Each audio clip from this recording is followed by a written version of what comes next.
भगवान श्री कृष्ण के अनेक नाम हैं। आज मैं आपको एक नाम की कथा सुनाऊंगी। एक गांव में एक किसान था और अपने खेत में खूब काम करता था।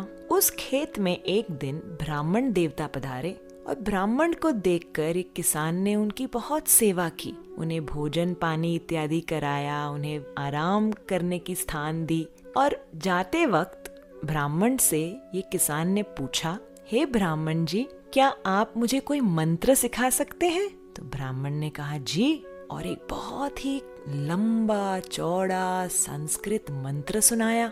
अब ये साधारण सा किसान कहता है, मुझे ये मंत्र नहीं याद होगा, मैं नहीं कह पाऊंगा, बड़ा कठिन मंत्र है ये, कुछ सरल बताइए। तो साधु जी एक और मंत्र सुनाते हैं, वो भी बड़ा ही कॉम्प्लिकेटेड था, टंग ट्विस्टर की तरह, जो बोल ही नहीं पा रहा था किसान। कहता है ये भी बड़ा कठिन है, मुझसे ये मंत्र नहीं बोला जाएगा, कुछ बहुत सिंपल बता दीजिए ना जो मैं कर पाऊं। तो साधु बहुत ही very kindly he gives him, आप ये एक नाम भगवान श्री कृष्ण का रटते जाइए। क्या है वो नाम? कृष्ण चंद्र। तो किसान को कह रहा है, बोलो कृष्ण चंद्र, कृष्ण चंद्र। अब जैसे तैसे ये बेचारा किसान कोशिश कर रहा है और कह रहा है कृष्ण चंद्र, कृष्ण चंद्र, अलग अलग तरीके से कोशिश कर रहा है, बड़ी मुश्किल से कह पा रहा है एक शब्द जो भगवान श्री कृष्ण का एक नाम है। कृष्ण चंद्र, कृष्ण चंद्र, कृष्ण चंद्र, कृष्ण चंद्र, कृष्ण चंद्र बोले जा रहा है, बोले जा रहा है। दिन से दोपहर हो गया, सुबह से दोपहर वो यही नाम रटता जा रहा है। अब दोपहर में किसान की पत्नी भोजन लेकर आती है। अरे पतिदेव भोजन कर लीजिए। अब पतिदेव क्या कर रहे हैं, हमारे किसान क्या कर रहे हैं? कृष्ण चंद्र, कृष्ण चंद्र, कृष्ण चंद्र बोले जा रहे। पत्नी कहती है ठंडा हो जाएगा भोजन, पहले आप भोजन कर लीजिए। पति कहते हैं मैं नहीं छोड़ सकता इस मंत्र को, यदि मैंने छोड़ दिया तो मैं भूल जाऊंगा।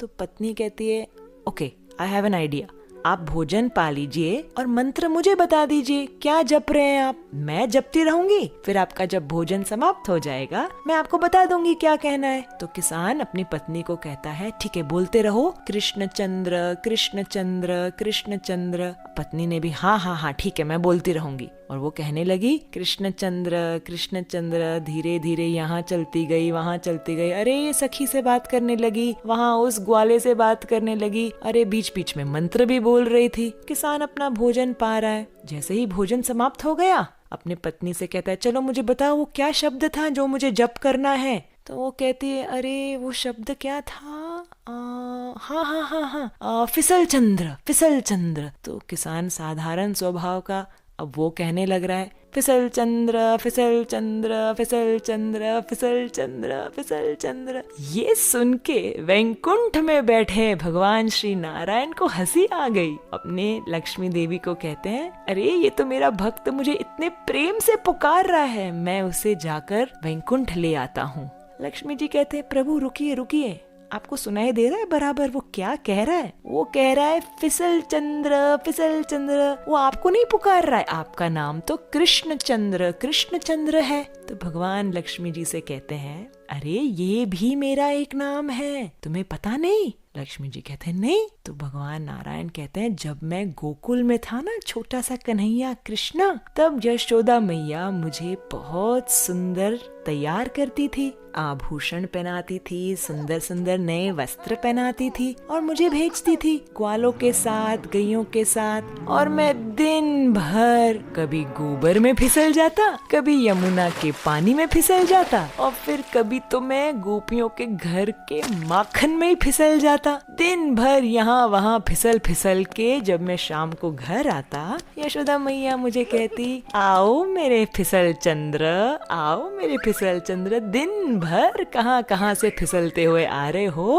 आओ अब थोड़ा नहा धो लो और ढंग के वस्त्र पहन लो। तो ये नारायण जी कहते हैं लक्ष्मी से कि मेरा नाम सही में फिसल चंद्र है और ये किसान मुझे ही पुकार रहा है, मुझे अब जा इसका उद्धार करके आता हूँ। इस प्रकार से भगवान श्री कृष्ण के अनेक नाम और हर एक नाम के पीछे उनकी लीला, उनकी कथा और उनका महत्व है। आज तो मैंने सिर्फ एक सुनाया है, दूसरे नाम का महत्व जानोगे? चलो सुनते हैं अगली कहानी।